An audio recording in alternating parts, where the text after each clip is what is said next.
எறும்பு தேனியிலிருந்து பள்ளி பாம்புகள்ல இருந்து பறவை இனங்கள் வரைக்கும் எல்லாமே ஒரு இடத்துல வசிக்கக்கூடியதுன்னா இந்த ஆலமரம் தாங்க. ஆனாலும் கழுகு கோட்டான்களுக்கு உட்காரத்துக்கு கூட ஆலமரம் இடம் கொடுக்கறது கிடையாதுங்க. கிராமத்துல பாத்தீங்கன்னா பஞ்சாயத்து பொதுக்கூட்டங்கள் எல்லாமே ஆலமரத்து அடியில தாங்க நடக்கும். இதுக்கு முக்கியமான காரணம் என்னன்னு பார்த்தா, ஆலமரத்திலிருந்து வரக்கூடிய ஆக்சிஜன் காற்று நம்ம உடம்பை உற்சாகப்படுத்தி மனசை அமைதியாக்கிடுங்க.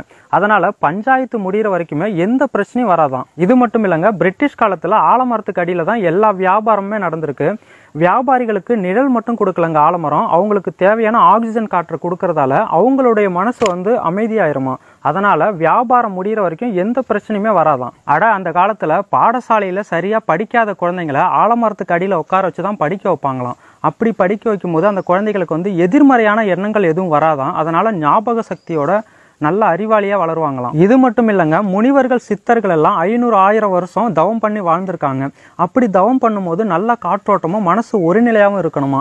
அதற்கு அவங்க தேர்வு செஞ்ச மரம் தான் இந்த ஆலமரங்க. இப்படி ஒரு மரம் அப்படின்னு நம்ம யோசிக்கும் போது அறிவியல் சொல்ற விஷயம் நம்மளை ஆச்சரியப்பட வைக்குதுங்க. ஒரு மனிதனோட உடம்புல ரேடிக்கல்ஸ் என்ற மூலக்கூறு தேவையான அளவு இருக்கணுமா. தேவைக்கு அதிகமாகும் போது தான் நிறைய நோய்கள் வர்றதா குறிப்பிடுறாங்க. இந்த ரேடிக்கல்ஸ் மூலக்கூறை கட்டுப்படுத்தக்கூடிய ஆன்டி ஆக்சிடென்ட் இந்த ஆலமரத்தோட சாறுல இருக்கிறதா குறிப்பிடுறாங்க. அடுத்தது கருமேகங்களை சுண்டி இழுக்கக்கூடிய மரங்கள்ல முதல் இடத்துல இருக்கிறது ஆலமரம் தாங்க. அதனாலதான் வங்காளம், அசாம் போன்ற மாநிலங்கள்ல நிறைய மழை பெய்யுதுங்க. அங்க ஆலமரங்களும் அதிகமா இருக்குங்க. அடுத்து கிபி 70 ஆங்கிலேயர் ஒருத்தவர் தன்னோட வரலாற்று பக்கத்துல இந்தியாவில ஒரு அதிசய மரம் இருக்கிறதாவும், அந்த மரம் வானத்திலிருந்து வேர்களை கீழே இறக்கி தன்னைத்தானே நடவு செய்து கொள்றதாவும் குறிப்பிடாருங்க. அது போல மாவீரன் அலெக்சாண்டரிய மலைக்க வைத்த மரம் நம்ம ஆலமரம் தாங்க. எப்படின்னா, அவர் இந்தியாவுக்கு போர் புரிய வரும்போது தன்னோட 7000 படை வீரர்கள் ஒரே ஆலமரத்து அடியில உட்கார்ந்துதான் ஓய்வெடுப்பாங்களாம். இதை கிரேக்க நாட்டு ஆசிரியர் ஒருத்தர் ரொம்ப பெருமையா குறிப்பிடாருங்க. ஒரு சின்ன மீன் முட்டையை விட ரொம்ப சின்னதா இருக்குமா ஆலமரத்தோட விதை. இந்த விதையில இருந்துதான் இவ்வளவு பெரிய ஆலமரம் உருவாயிருக்கு. இந்த ஆலமரத்துக்கு அடியில தான் மன்னரோட நாற்படைகளுமே தங்கி ஓய்வெடுப்பாங்களாம். ஆமாங்க, மரங்கள்லயே நீண்ட நாள் வாழக்கூடிய ஒரு மரமா ஆலமரம் இருக்குங்க. கிட்டத்தட்ட 5000 வருடங்கள் இதோட வாழ்நாளா குறிப்பிடுறாங்க. சோ ஆலமரம் நம்ம நாட்டோட பூர்வீகம், நம்ம நாட்டோட தேசிய மரம் அப்படிங்கறதுல நமக்கு உண்மையிலே பெருமை தாங்க. அந்த காலத்துல பறவைகளை வேட்டையாட போறவங்க தாங்க வேட்டையர்கள். இவங்க ஆலம் பால் கூட புங்க எண்ணெயை சேர்த்து தானியங்கள்ல கலந்து வைப்பாங்களாம்.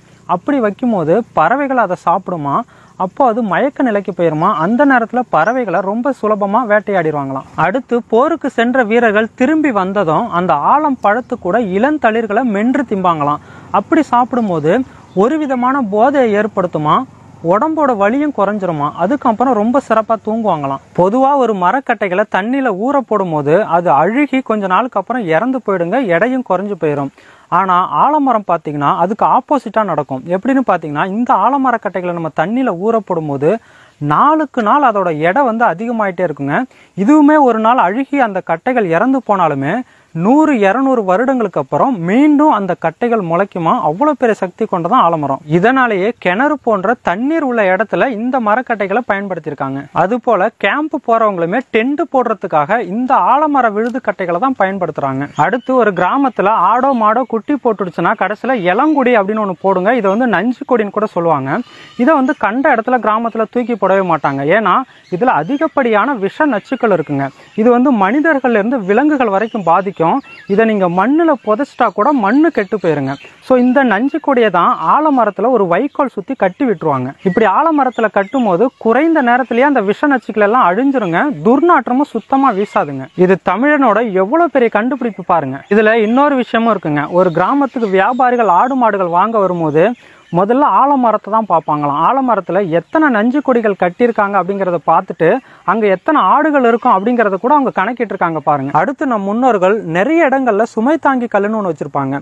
இந்த சுமை தாங்கி கல்லு பாத்தீங்கன்னா பெரும்பாலும் ஆலமரத்துக்கு அடியில தான் வச்சிருப்பாங்க. அப்பெல்லாம் சாலைகளோ வாகனங்களோ எதுவுமே கிடையாதுங்க. வழிபோக்கர்கள் அந்த வழியா செல்லும் போதோ இல்ல விவசாயிகள் தங்களோட விவசாய பொருளை வீட்டுக்கு எடுத்து செல்லும் போதோ தங்களோட சுமைகளை அங்க இறக்கி வச்சுட்டு அந்த ஆலமரத்துல ஓய்வு எடுத்துட்டு அதுக்கப்புறம் தான் உற்சாகமா வீட்டுக்கு போவாங்களாம். அது ஏன் ஆலமரத்துல சுமை தாங்கி கல் வச்சு அதுல ஓய்வு எடுக்கிறாங்க அப்படின்னு உங்களுக்கு டவுட் வரலாங்க. ஆமா, ஆலமரத்துல இருக்கக்கூடிய ஆக்சிஜன் காற்று அவங்களை உற்சாகப்படுத்தி அடுத்து அவங்க ரொம்ப தூரம் போறதுக்கான அந்த களைப்பு இல்லாம செஞ்சிருமா. இவங்க சுமந்து வர அந்த பொருட்கள்ல ஏதாவது விஷத்தன்மை இருந்தாலும் அந்த ஆலமரம் அதை அழிச்சிருமா. எவ்வளவு பெரிய விஷயம் பாருங்க. இதுல இன்னொரு விஷயமும் இருக்குங்க. இந்த சுமை தாங்கி கல்லை ஏன் கருங்கல்ல கட்டியிருந்தாங்க. ஏன்னா ஆலமரத்துல இருக்கக்கூடிய அந்த ஆக்சிஜன் காற்றை உறிஞ்சக்கூடிய ஒரே பொருள் கருங்கல் தாங்க. இதை அவங்க தெரிஞ்சு வச்சிருக்காங்க. இதனாலதான் சுமை தாங்கி கல்லை வந்து கருங்கல்லால கட்டியிருக்காங்க. அந்த கருங்கலுக்கு கீழே நம்ம ஓய்வெடுக்கும் போது நம்மளுடைய உடம்பு வந்து புத்துணர்ச்சி பெறுதுங்க. இதைத்தான் காலை கல்லும் மாலை புல்லும் ஆலை வெல்லும் அப்படின்னு ஒரு பழமொழி சொல்றாங்க. இந்த காலத்துல ஆடு மாடு குதிரை பன்றி யானை கழுதை இப்படி எல்லா உயிரினங்களும் மேய்ச்சலுக்கு போகுமா. அப்படி மேய்ச்சலுக்கு போகும்போது அங்க சாணங்கள் போடுங்க. அந்த சாணத்து மேல நேரடியா சூரிய கதிர்கள் படும்போது கிருமிகள் வந்து அழிக்கப்படுது.